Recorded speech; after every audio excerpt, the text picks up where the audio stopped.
Hi, అందరూ బాగున్నారండి. ఇవాళ రెసిపీ వచ్చేసి కొరమేను ఇగురు.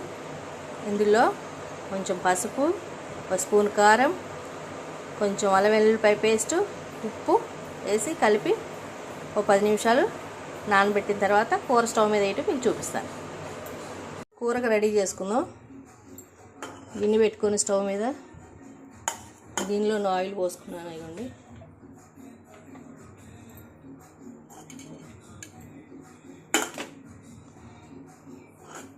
ఆయిల్లో ఉల్లిపాయలు కోసి పెట్టుకున్నాం.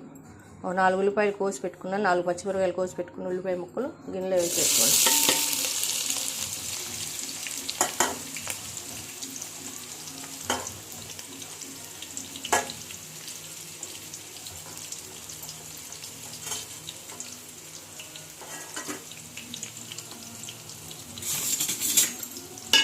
పెట్టుకుని తర్వాత తిప్పుకోండి.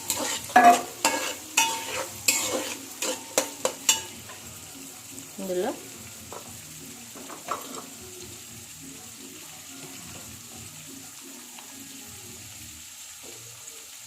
కొంచెం పసుపు,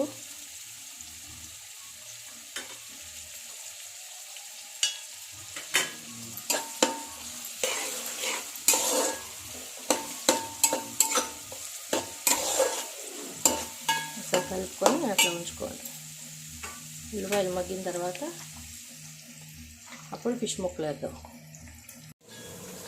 ఇవాళ బ్రౌన్ కలర్లోకి వచ్చేసినాయి. ఆనియన్స్ మంచి వేగినాయి. ఇప్పుడు కొంచెం కొత్తిమీర, కొంచెం కరివేపాకు,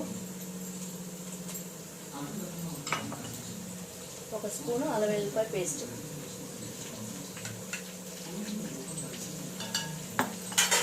వేసి మంచిగా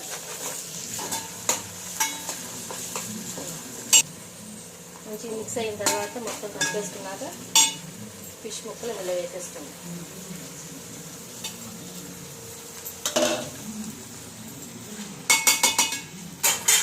ఇది పులుసు కాదండి, కొరమేను ఇగురు. సో చింతపండు పులుసులో ఏం ఉండవు ఇందులో. ఒకసారి ముక్కలు ఇంకా ఉడకలేదు కాబట్టి ఇట్లా తిప్పుకోవచ్చు. ఉడికిన తర్వాత తిప్పటం కుదరదండి, ముక్క చిరిగిపోతుంది తిప్పితే ఉడికిన తర్వాత.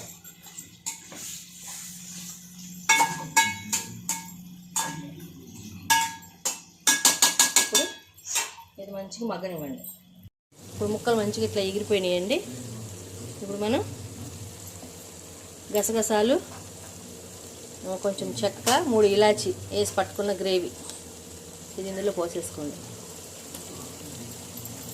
గసగసాలు 1 స్పూన్ ఉంటాయండి, 1 స్పూన్ అండ్ హాఫ్ ఉంటాయి. అవి పోసుకోండి. కావాలంటే ఇంకా కొంచెం గ్రేవీ కావాలంటే 2 స్పూన్లు వేసుకోవచ్చు గసగసాలు. ఓకే,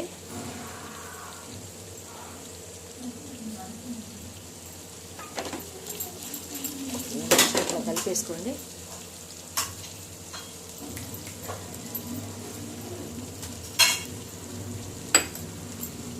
దీంతోపాటు కొన్ని వాటర్ కూడా పోసుకోండి. ఎక్కువ వద్దండి, చాలు ఇగురికే. ఇప్పుడు దీన్ని మంచిగా తిప్పేసుకోండి. అడ్డంగా పెట్టి తీస్తే నచ్చుతుంది.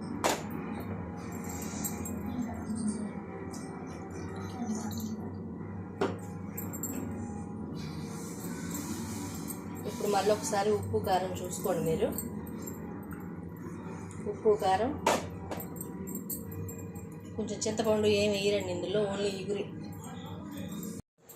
ఇప్పుడు మనం ఇందాక స్టవ్ మీద వేసుకున్న కొరమేను పులుసు, కొరమేను ఇగురు చూడండి మంచిగా ఎగిరిపోయింది. ఇప్పుడు దీని మీద కొత్తిమీర వేసుకొని చల్లుకుంటే కొరమేను ఇగురు రెడీ. అందరు రెడీ చేసుకోండి, చక్కగా చేసుకోండి, టేస్ట్ చేయండి.